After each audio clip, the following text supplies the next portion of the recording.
Ya, pertandingan melawan Korea Selatan di babak perempat final Piala Asia U23 menjadi laga yang sangat penting untuk timnas. Sekaligus penuh emosional bagi pelatih Shin Tae-yong. Seperti apa peluang Indonesia? Kita akan bahas bersama pengamat sepak bola Justin Laksana atau yang biasa disebut dengan Coach Justin. Selamat malam, Coach. Selamat malam. Ini kalau dari senyumnya Coach, saya bisa mengartikan bahwa peluangnya besar dong ya untuk Indonesia bisa mengalahkan Korea Selatan. Gini ya, saya tadi lihat beberapa interview kan dengan fans. Itu ada satu hal yang mereka lupa bahwa harus dibedakan antara tim utama dan tim U23. junior U23. Kalau kita bicara tim utama Jepang dan Korea itu pemainnya semua itu main di Eropa. Jadi kalau lawan tim utama kita ya bisa dibilang kalah. Begitu pula juga lawan Australia. Tim utamanya Australia kita sempat kalah kan di Piala Asia. Buktinya U23 kita menang kok. Jordania tim utama itu finalis di Piala Asia. Kita juga bahkan 4-1 kita kemarin ya. injek-injek gitu Jordania. Kita obok-obok itu Jordania.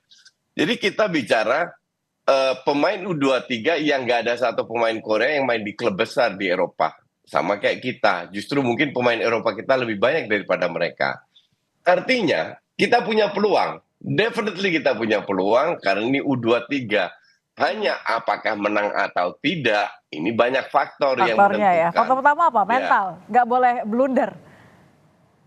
Banyak faktor. Salah satu mental. Waktu ketemu Jordania, orang kan bilang, oh ya kita seri cukup. Enggak. Kita masuk lapangan harus punya mindset bahwa kita harus menang. Dan itu ditunjukkan.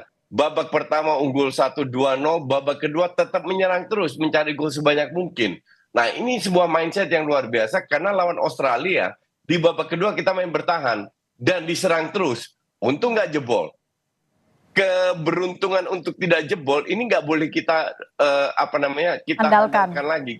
Kita nggak boleh tergantung sama keberuntungan. Enggak. Nasib kita itu di tangan kita sendiri. Dengan permainan yang kita miliki, kita bisa menang asal kembali lagi akurasi passing tolong ditingkatkan. Terus jangan terjadi individual blunder. Dalam 2 match kita kena 2 penalti loh. Beruntung di match ketiga kita dapat penalti. Nah kalau kita nggak kena penalti lagi kan, itu sebuah plus point. Cuman saya lihat pemain ini sudah belajar dari match pertama, kedua, ketiga. Ada progres yang nyata. Nah progres ini harus ditingkatkan. Jangan kita masuk lapangan dengan, oh ini Korsel luar biasa main di Piala Dunia, bla bla bla. Enggak, kita juga bagus. Kita harus masuk, Korsel, I'm going to beat you tonight. Mental ini harus kita masuk dengan di lapangan besok.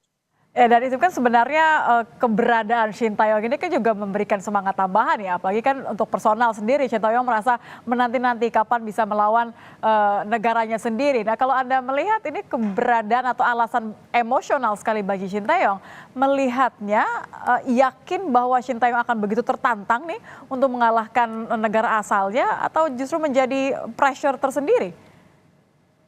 Enggak, kalau pressure sih enggak ya. Tapi kalau dibilang Shin Tae-yong tahu kelemahan ke Korea, enggak juga. Shin Tae-yong sudah 4 tahun keluar dari Korea. Oke. Nah, di samping itu, tim ini sudah berubah. Mungkin yang Shin Tae-yong bisa berikan adalah karakter pemain Korea seperti apa. Trik-triknya seperti apa, hal-hal kecil, informasi kecil kalau banyak dan bisa dicerna oleh pemain kita bisa menjadi informasi yang menguntungkan. Okay? Tapi kalau dibilang tahu rahasia orang, saya nggak yakin itu karena orang Korea nggak tolol juga kan. Mungkin mereka punya kejutan dan lain. Tapi saya rasa kita jangan tergantung oleh lawan. Kita harus masuk lapangan dengan kekuatan kita sendiri. Kita harus yakin bahwa permainan yang kita tunjukkan selama ini itu adalah kekuatan kita. Kita harus create changes dan lebih efektif lagi. Dan di belakang jangan bikin blunder. Mereka juga lihat kok. Match pertama, kedua, ketiga. Sisi lemah kita di mana di kanan. Rio Fahmi pertama kali main. Habis itu diganti Fajar. Di backup sama Ferrari. Diserang terus dari sisi kanan. That's okay, karena pilihan kita nggak banyak. Artinya pemain-pemain ini harus lebih sadar lagi, belajar dari kesalahan yang mereka lakukan, cara positioning, kalau ketemu lawan yang lebih cepat seperti apa, kapan nge-backupnya. Ini masalah koordinasi organisasi di belakang yang bisa ditingkatkan kalau kita ingin menang. Tapi untuk saya ini 50-50 game. Jadi bukan Korea lebih bagus atau kita lebih jelek, enggak. Kita pun memiliki peluang yang sama kalau kita seandainya bisa bermain efisien dan efektif, peluang sangat besar untuk Tapi bisa Lubang lolos yang ke. ditinggalkan sama Nathan ini akan berpengaruh besar nggak, Coach? Kan ini kan Iya, oke. terasa sekali ya. Ya, betul. Kita lihat Nathan bermain luar biasa karena posisi dia dan Ivar Jenner adalah pemain yang harus bisa menyerang, membantu serangan dan juga bertahan. Sebenarnya kalau kita lihat di Piala Asia, Hubner bisa bermain di situ atau Marcelino, tapi saya tidak yakin jika Marcelino diplot diduetkan dengan Ivar Jenner akan jadi bagus karena ini pemain kan suka dribbling. Dalam posisi rentan dia berapa kali kehilangan bola langsung di counter ke arah gawang. Jadi saya prefer Hubner di situ karena kualitas Hubner nggak jauh beda dengan Nathan dan duet antar Hubner dan si Ivar ini juga luar biasa.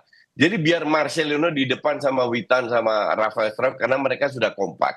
Pertanyaannya kan sekarang, kalau Hubner digeser ke depan, siapa yang gantiin tempatnya? Ya kemungkinan Komang, karena Komang di match pertama juga kagok mainnya.